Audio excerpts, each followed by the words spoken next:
আরিয়ান কিছু বলবে?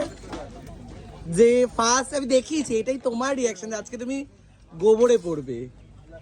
আচ্ছা আমি জাস্ট তোমার একটা এক্সপিরিয়েন্স জানতে চাই, এটা জানা হয়নি। সৃজিত মুখার্জি, বুম্বাদা, মানে হর্ণা চক্রবর্তী, এদের সাথে কাজ করার পর তুমি the one and only Sandy শাহর সাথে ফ্রেম শেয়ার করছো, মানে তুমি কি এই দিনটা দেখার জন্যই এতগুলো কাজ করেছিলে?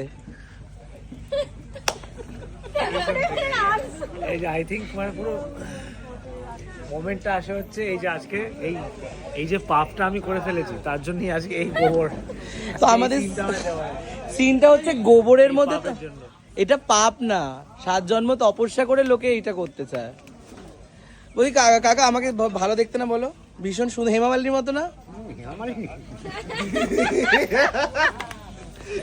সো আচ্ছা ঠিক আছে, তুমি আরিয়ান তুমি তো হ্যাঁ চুলটা কেটে দিয়েছে, বলছি যে একটু হালকা করে ঘুটে বানানো হবে, প্র্যাকটিস করবো আমরা। প্রচন্ড গন্ধ বেরোচ্ছে। হ্যাঁ একটু সেন্ট ফেন্ট না দিলে অসুবিধা নেই, দেখি। আচ্ছা তোমাদের যে আরিয়ান পড়ে যাবে ঘুটেতে, সেটা আমি হালকা বিটিএস নেওয়ার চেষ্টা করবো, জিজ্ঞেস করবো আরিয়ানের কি রিয়াকশন আছে।